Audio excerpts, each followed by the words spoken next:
Hello and welcome to another edition of Orbit Creator Editions for CrowdMuse. I'm here with Pieter. Pieter, you've been doing some drops on CrowdMuse's platform under the name CU3D. So we're really excited to get to chat with you today and walk a little bit through your background and your experience with co-creation and the number of drops that you've done with CrowdMuse. So great to have you on the show here. How are you doing?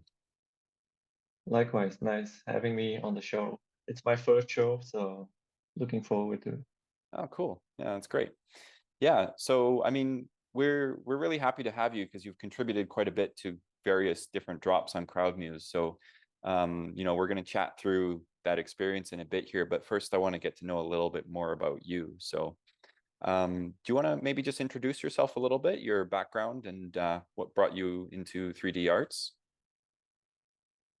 So my name is Peter, and I'm the artist Collective Unconscious3d. CU 3D is the short one, but it's too long for most places, so I make it into CU 3D. I started with 3D when I was like super young, maybe at 11, and I was always working in like flyer design in my local city. And eventually I did go to university. And after university, I was just tired of everything. I left and I started traveling for around 10 years. And during that time, I had to find a way to support myself and also keep on making art in a way that's sustainable while on the road. So I was always working on a laptop and connecting with people online. So everybody in my community I know, I met like online or during my travels in Asia. And May I then ask, eventually, may I ask what year yeah. this was in? Oh, I'm very bad with dates. I have like no idea about time when I was where or even when I started, I don't remember. But Like I the remember it was 2000s? around like 10 years, 10, 11 years ago. Yeah. Oh, so you're one of the OG digital nomads. Yeah, yeah. Oh, cool. Yeah. Yeah. And I left with my mom because my mom, she wanted to go to India. Oh, And wow. I was telling everybody 1 year before I'm leaving, but Mhm. nobody believed me, not even my mom. So when I was in India and she was like, I'm getting on the plane because I had a return ticket as well, because it was we couldn't book the ticket together. And then Mhm. I said like, okay, I'm staying here. And she was like, no, you're coming with me, right? I'm like, man, I already prepared you like 1 year. I'm not going back to Belgium. So that was the start. And then I basically contemplated my life, did the whole yoga thing, did a zillion courses on healing, massage, Mhm. whatever I could do. And then eventually I got more into web development. But after I connected more on Clubhouse, and that's actually where I made most of my connections. In the beginning of that NFT boom, it Yeah. started on Clubhouse. And Oh, there I wow. made so many connections and I had a bunch of jobs and I made some NFTs, but I was more working in the field, Mhm. not really producing much of myself, except like my own artworks. I was still confused about what's my position in this NFT space. But then eventually, I was gonna do a project with Wes. I Oh, don't know yeah. if you know Wes. We see clearly. Yeah, Yeah, he was actually 2 episodes ago we interviewed him. He's full of very interesting ideas. Yeah. yeah. And he was super nice. And actually, I met him from another somebody else I met on Clubhouse, and then we were gonna apply for a big project together, but then it didn't go through. But I stayed in contact with Wes, and Mhm. during that project, I was like, maybe after the fourth meeting, I'm like, don't I know you from somewhere? And actually, I knew him from New Life because he was a presenter at New Life, Oh, and wow. I was a very early adopter with New Life, which I don't know if the project's still running, but I got in there early, so I saw his presentations a lot, and then eventually ended up working with him, and through him I got into contact with Code Music. Mhm. Yeah, Wes has been like a very integral part of CrowdMuse's thought process actually as well. He's been, Yeah. quite active in the conceptualization and the vision of CrowdMuse as well. So we really honor we're very grateful for all of his he's a very you know, visionary, forward-thinking type of person in this industry of fashion and co-creation, and just the way that people come together on chain. So yeah. Yeah, he might be the only person I met. I met 2 times in Bangkok. Okay, so you met him in person. Okay. Yeah, yeah, Yeah. and yes, he has a very good energy and a good way of communication and being very calm, which I have myself, like the Mm-hmm. calmness. Mm-hmm. Yeah, it's always good to recognize that in other people. So I mean, I want to touch a little bit on, you know, this journey that you mentioned to me about this self-discovery. So like you briefly chatted about like how you did a bunch of yoga and healing. What this is kind of like, you know, you came to some ideas about yourself, life, body, and the digital is what you mentioned to me before the show here. What how does that influence your work, and like what how does that also relate with the travels that you've been doing here across India, China, Nepal, Thailand? Yeah, I started out very early on to think about life and who am I, but in a very broad sense. And it was actually quite difficult for me to position myself within society and within the existence of everything. So I kind of had like a very early on existential crisis by asking myself all the time, who am I? What is this? Where am I? What am I doing here? I can So I relate. just felt yeah, I felt a very strong urge early on. I have to find answers. That was on a primal level. I have to survive and sustain myself mentally. So I have to find responses to I can't stay in Belgium and just do life. I had Hmm. to go somewhere and seek a solution to my existential questioning all the time. Like because I was living a duality. I was living in two worlds. I was living in I have to become uh, somebody who has a job and a normal person. And then I have to somehow mix in this spiritual life, but it didn't work out. So I just went all in. And then, Hmm. yeah, I just tried to find everything I could. And I think that influenced my 3D work. And also, it relates a lot to the virtual, to Maya, to everything being an illusion. But I'm much more down to earth now than I was before. And I think you can see it in the things I make as well. It's always Hmm. related to identity, who am I, and dissolving of identity and stuff. Yeah, I can relate too, because I think part of like traveling is that search of meaning both within yourself and through your interactions with other peoples and cultures. And like the whole concept of putting yourself outside of the comfort zone is to be able to see who you are when you are in places where you're not familiar, or able Yeah, to like exactly. fall back on acceptable, well, acceptable in your own mind cultural norms, right? So I really appreciate that. And like I've seen a lot of that too, is that the more you kind of put yourself out there, the more you realize your capabilities as a person, um, to be able to function and like, you know, deal with different types of circumstances in life, right? Yeah, I think it must have. Same with you. It must have such a big influence on how you see the world and how you interact with the world. Because we we didn't have stability or a stable place. I didn't have stability or a stable place for so long Mm-hmm. that I'm kind of like I needed to adopt, and I think I needed that adaptation for my mind to learn how to navigate my own emotional fluctuations. And I think that's one of the main lessons, how to navigate my own emotions and feel comfortable within spaces.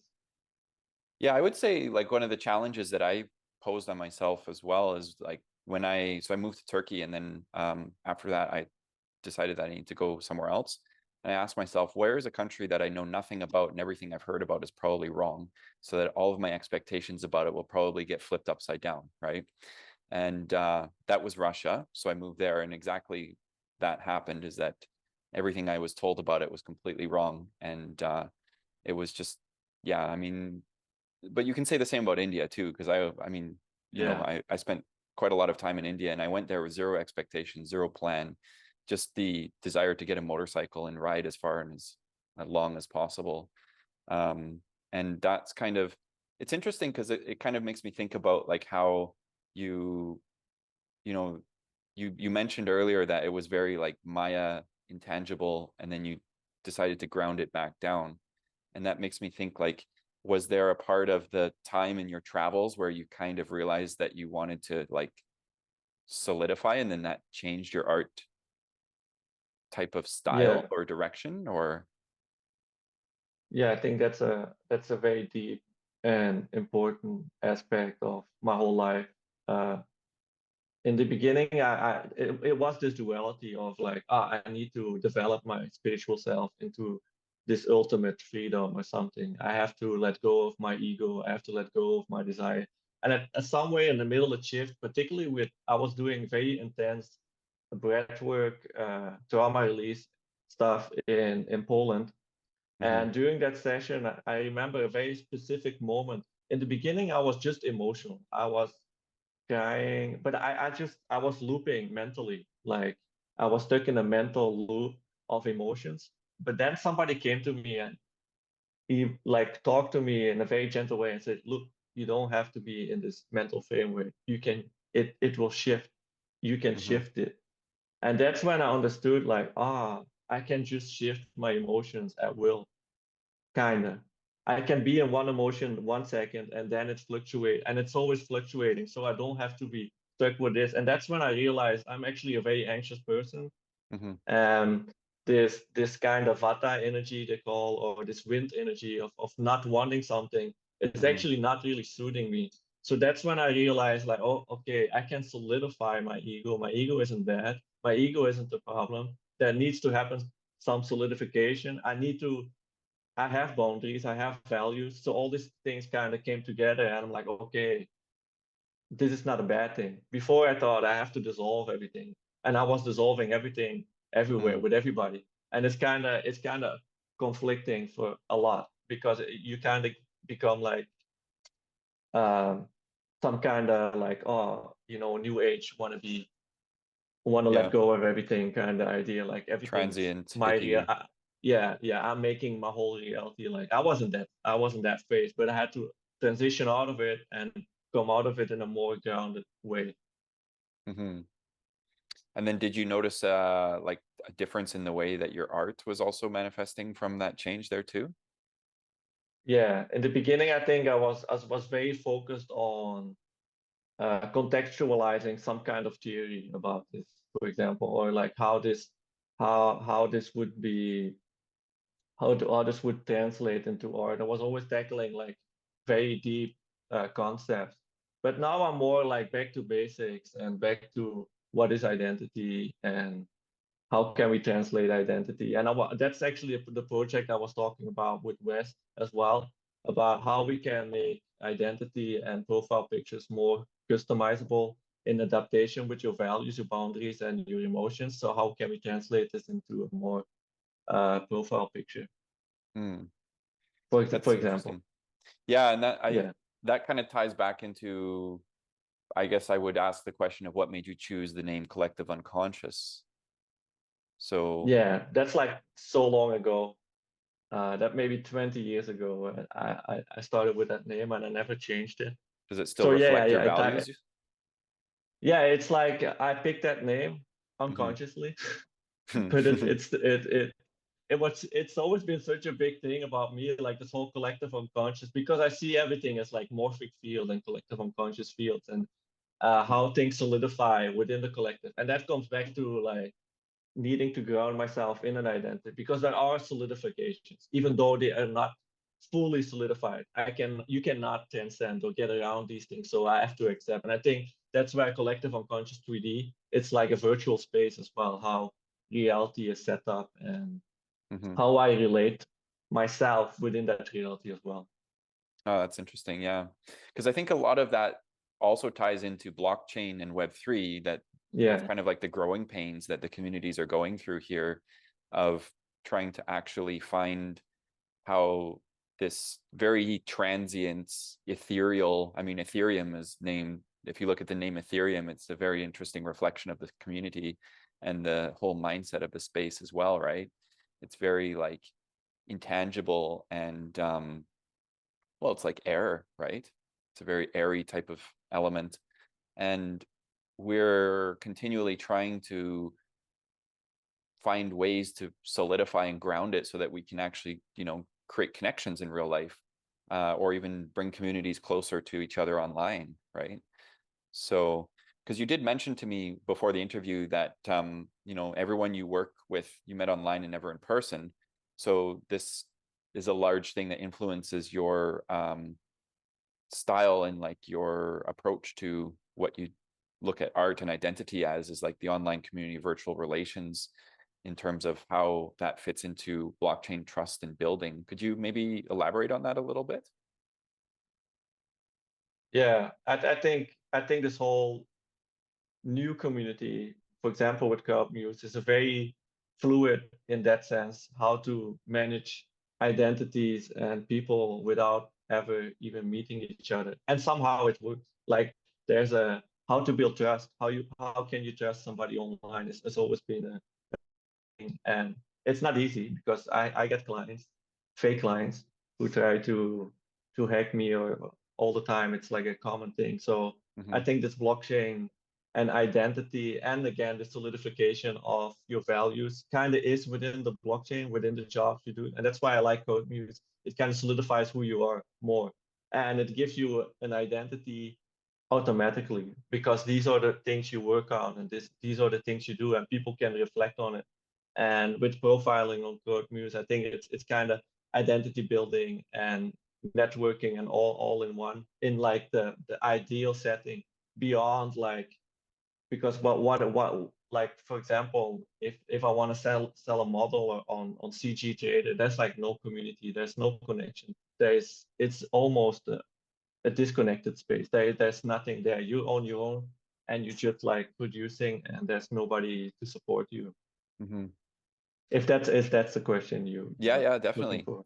Yeah, I mean, we're trying to, it's interesting because we're trying to build technology for the purpose of community solidification and unification, in the encouragement of enabling people to use each other's work and trust that through opening yourself up and sharing your creativity, that you will still benefit from it, that people will not just like steal or cheat or lie, right? Which is part of the, the technology of the blockchain and smart contracts, but also the way that it is engineered, because, as we can see, blockchain and smart contracts can also be used for tricking or scamming people as well, right? So it's a mechanism that we're trying to purposefully introduce, and it takes a lot of time for people to fully accept it. You were one of the first actually to do a remix on our platform. What do you think about that, like co-creation process? Yeah, I think it almost makes it so fluid that it's automatically, and you are connected to somebody automatically as well. And it's Mm-hmm. very hard to do otherwise. It's very hard to do collaborations to, for example, Instagram. There's a lot of back and forth. It's not easy to select like the subject or how it's gonna work. It's not easy to understand where it's going. There are no contracts, there are uh, no agreements. You can have, but it's difficult. You have to write it yourself. So this third party in between, I think it's a very good way to look at it. And I think this is a very nice start of a much bigger idea.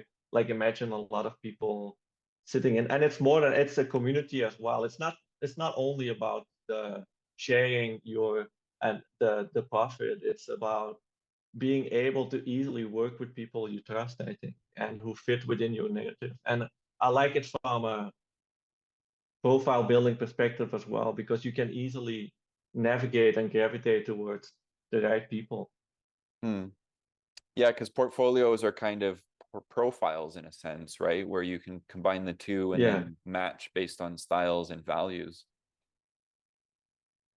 Yeah, it's a much stronger profile as maybe LinkedIn, if it would have the user base, Hmm. because you can actually really see what's happening, and what even financially you can see what's happening. So there's full transparency, but it also comes with a trust and with a I think with a deeper interconnected community. Mm-hmm. That's true. Yeah. I mean, it's always very easy to nurture community in the early stages, but once it grows to, let's say, a LinkedIn size of community, then I don't know. Personally, I see some kind of like AI enabled matching emerging in terms of like how similarities are kind of like suggested and matched, or not just maybe not directly matched, but just kind of like nudged towards each other in a sense. So it's a very like, you know, community first, but technology enabled type of approach to helping create better ties between people so that they see that they can co-create work together. So Yeah. I thought think about this a lot, and it's been many years I've been thinking about it, about this idea of virtual spaces and mhm, representing yourself in a bigger way, and integrating your emotion, integrating a visual language. I'm also like interested in symbol development, for example. And within those symbols, like a big brand might have a logo, but what if we all have like a symbol that represents us from a deeper space, and we relate in these ways, and people can gravitate towards a deeper value by this whole visual language. So we have our own visual language. That's how I see like the development of the blockchain, which is already has like your visual language in it.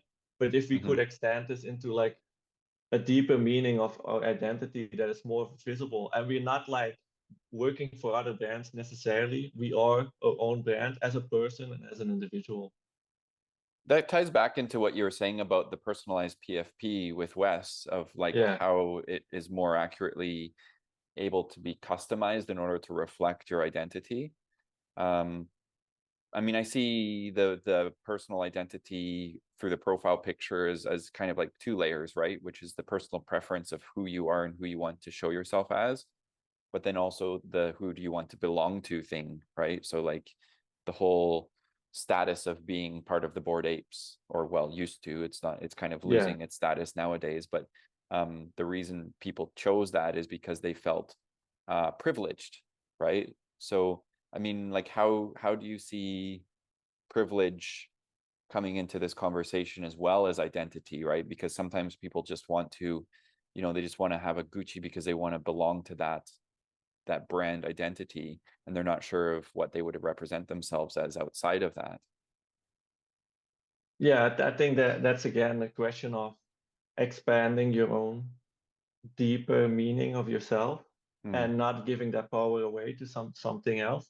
mm-hmm. Maybe maybe the question is, it could be many things, but what is the gravitational pull towards it, and what does it mean, this gravitational pull towards brands? And I think that's where there's again centralization around decentralization around the individual, because I feel Yeah, like branding is a centralization as well. If we could have like our own identity more expressed in an easier way, or there would be an easier way to build an identity. And maybe I buy your brand, like you wear clothing with your symbol or something like that, and I'm like, oh, that's cool. Is he able to expand his brand to other people? I see it more like everybody has their own island, and everybody has their own identity in the bigger scheme of things. that's the composable nature that the blockchain enables, right? And it's just being able to Yeah. produce that and spread it around better. Yeah. Okay. It's very interesting. Yeah. So I also wanted to ask you, like, you know, there's been quite a few drops that you've been involved in with CrowdMuse.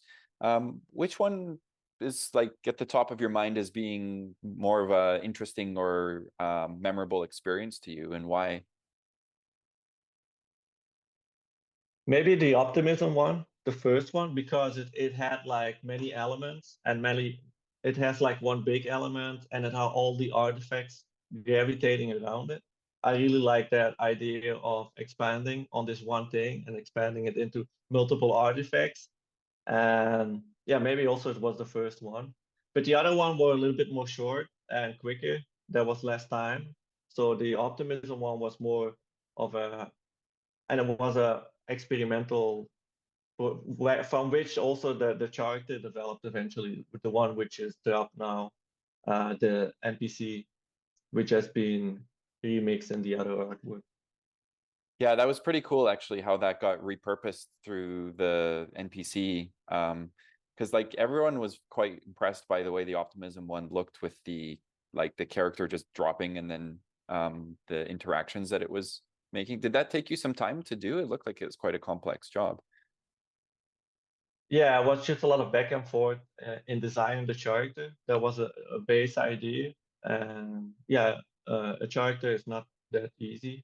And Mm-hmm. then like the animating, uh, yeah, I do it in Cinema 4D. I use some Mixamo, and then the clothing is a marvelous designer, and then you kind of bring it all together Mm-hmm. into the sequence. Mm-hmm.